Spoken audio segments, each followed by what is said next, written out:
All right, welcome everyone.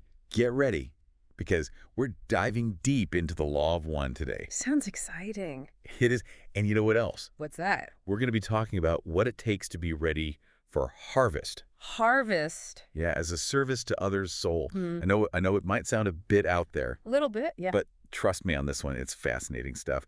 We've got some awesome source material to dig into. Oh, yeah. Like what? Well, we've got these audio excerpts from the Law of One books, Cool. and we've even got a full PDF of book 3. Wow, that's a lot to cover. It is, but that's why we're here. Ready to break it all down. Exactly. We're going to uncover how to become harvestable, what that even means, and how love, energy centers and all that personal growth stuff plays a role. Personal growth is always key. It is. And how it all connects to this whole cosmic process. I think a lot of people are going to find this really useful. I think so too. So let's get started. For anyone who's new to this, what is the Law of One all about? Well, at its core, it says all is one. All is one. Yeah, like everything in the universe, you and me, the planets, everything. Right. We're all just expressions of one big consciousness. The creator, experiencing itself in infinite ways. It's just like we're all connected. Different parts of the same thing. Exactly. And this whole concept is communicated by a source they call Ra. Raw. Yeah, it's described as like a social memory complex from a higher density. Okay, hold on. Density. Now that's where it starts to get a bit mind-bending, right? Well, think of density as like different levels of spiritual evolution. Okay. Right now, Earth is in third density. It's all about the material world, the self, Makes sense. But we're transitioning to fourth density. That's the realm of love and understanding. So this harvest is like graduating to fourth density. Exactly. It's like a natural process where souls move on to a higher vibrational experience. Wow, that's incredible. Right. But you mentioned earlier that there are two paths, service to others and service to self. Yeah, so we're focusing on service to others today. Why is that path significant for this harvest?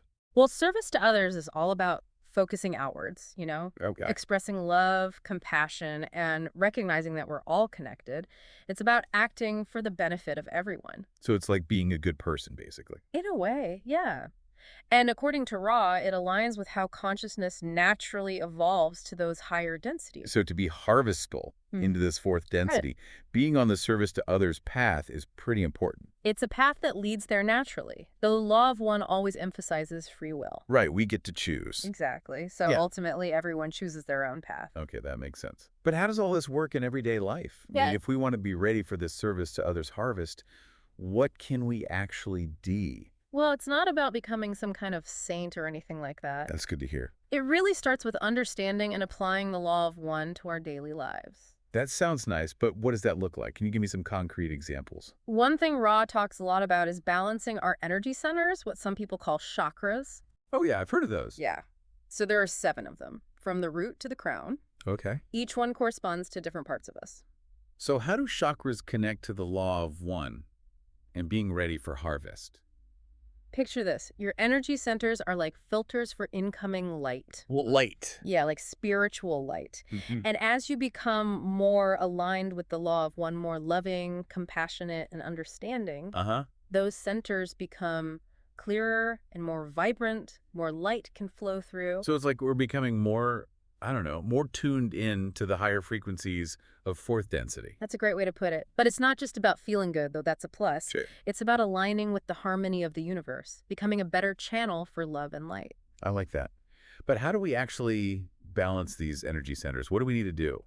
It's about self-awareness and inner work. Ross says meditation is important, and really analyzing your sensations, especially the balance between love and wisdom. So we need to pay attention to how we're feeling, physically and emotionally. Exactly. That helps you figure out if there are any blockages or imbalances in your energy centers. Okay, that makes sense. And speaking of blockages, I remember you mentioned forgiveness and self-compassion earlier. Oh, yeah. Those are huge. So those related to these blockages. Absolutely. Ra says holding on to grudges and resentment, it's like carrying around baggage. I could see that. It weighs you down and slows down your spiritual growth. So it's like emotional baggage that affects our energy. Precisely. And it can really hinder our progress towards being ready for harvest. Wow, that first part was intense. Energy centers, forgiveness, emotional baggage.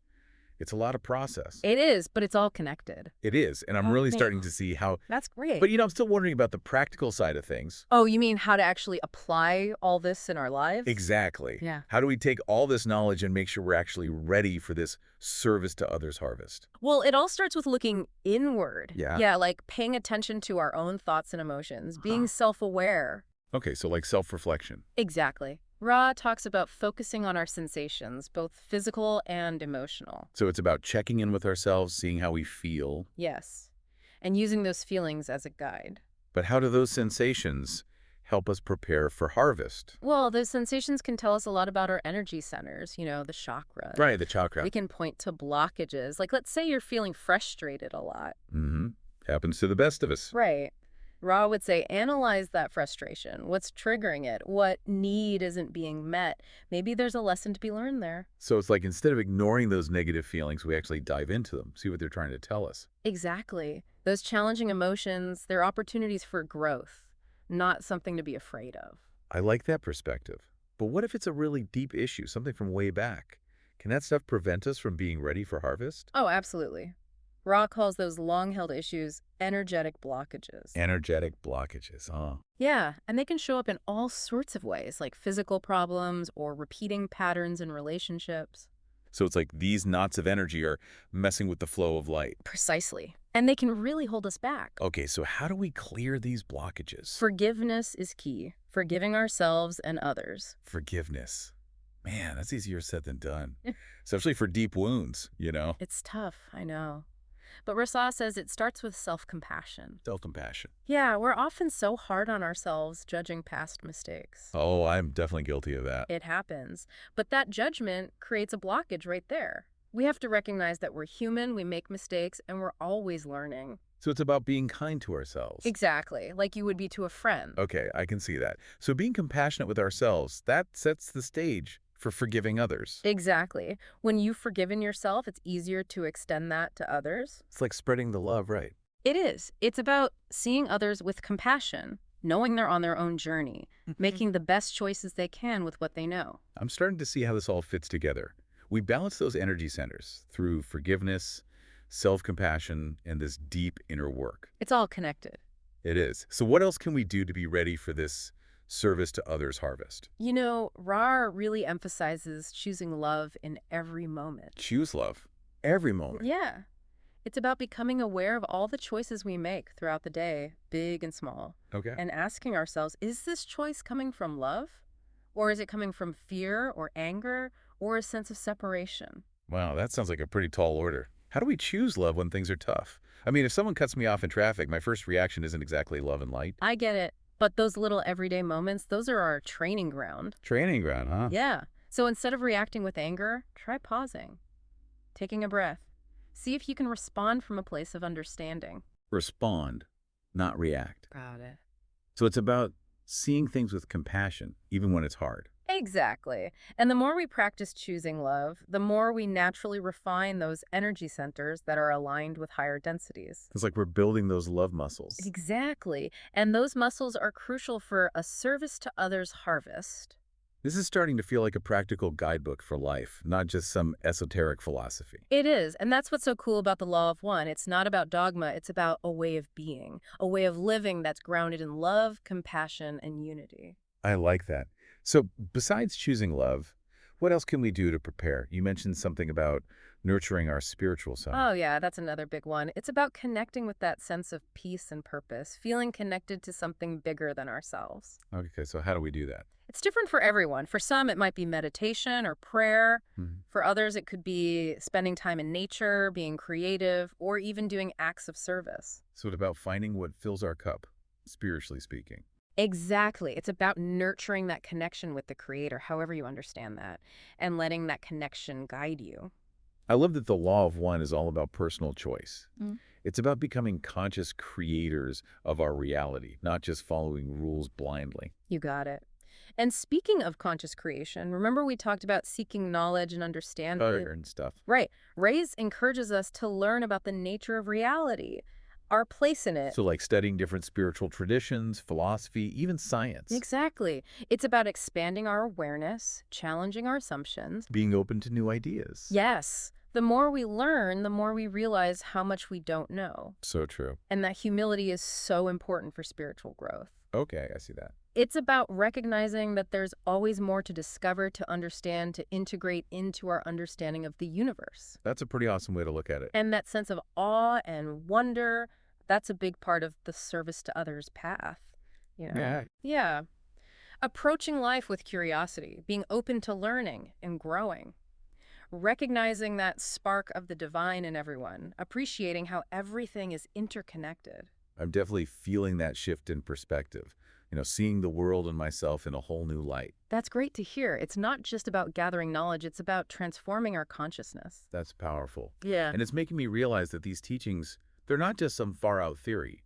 They're really applicable to everyday life. Exactly. It's not about becoming some enlightened guru. Thank goodness. It's about making those little conscious choices every day, choices that align with love, compassion, and understanding. It feels doable, and empowering, Right. which is refreshing, honestly. Some of the spiritual stuff out there can be a bit much. I hear you. But the law of one, it's all about embodying those principles in our daily lives. So it's not about some big, sudden awakening.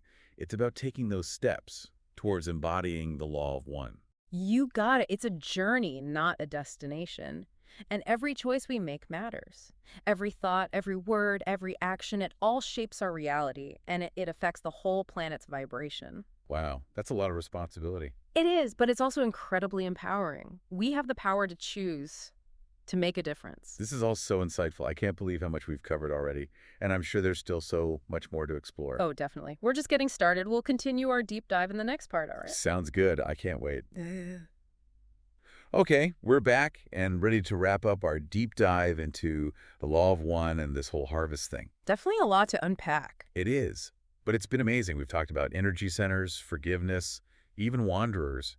But there's one thing I'm still curious about. What's that? What actually happens during this harvest? Like, what does it look like to move into fourth density? Ah, yeah, the big question, right? And the law of one actually gets into that. Oh, it does. It does. Wade describes it as a process of resonance. So as Earth shifts into fourth density, the people whose vibrations match that density, they'll naturally transition with it. So it's not like some spaceship comes down and picks people up. It's more about energy and vibration. Exactly. It's about where our consciousness is at, what we value, the choices we make. It's about what's inside, not just what we do on the outside. Precisely. It's a reflection of our inner being. Okay, that makes sense. Yeah. But if it's about vibration, couldn't someone on the service to self path also get harvested into fourth density? That's a good point. And yeah, service to self individuals, they have their own harvest. Oh, they do. They do, but it leads to a different kind of fourth density experience. So they're different versions of fourth density. You could say that, yeah. Think about it. Service to others is all about unity, compassion, connection, right? Right. While service to self is about separation, control, individual gain. Okay, so even in fourth density, those paths stay separate. Exactly. They keep evolving along their own frequencies. So it's not like everyone suddenly becomes perfectly loving and harmonious. It's about continuing on the path you've chosen. So there are multiple paths, even in fourth density. Right. And that's why making a conscious choice is so important. A choice about which path. Yeah. Acknowledging those two paths, service to others and service to self, and actively choosing the one that truly resonates with you. It's about taking responsibility for our own evolution. Exactly. It's not about just waiting to see what happens. It's about aligning yourself with the path you want. So powerful. It is. And remember, every choice we make, every thought, every word, every action, it all has an impact. Wow, that's a lot to think about. It is. It shapes our reality and it affects the entire planet. So it's not just about us, it's about contributing to something bigger. Exactly. This has been such an incredible journey, exploring the law of one and this idea of harvest. It's pretty mind-blowing, isn't it? It is. I feel like I have a whole new understanding of myself in the universe. I'm so glad to hear that. And, the law of one is full of wisdom. Keep exploring it. See what resonates with you. I definitely will. Any final thoughts for our listeners as we wrap up this deep dive? Well, if we look at the bigger picture here, the law of one, it's not just some teachings, it's a living vibration, Hmm. a frequency of love and unity that runs through everything. That's beautiful. It is, and when we align with that vibration, we become active participants in the evolution of consciousness, both for ourselves and for everyone. That's a powerful message. So as we go about our lives, let's choose love, seek understanding, and try to serve the greater good. Well said. Thank you for joining us on this deep dive. Until next time, keep seeking, keep growing, and keep shining your light.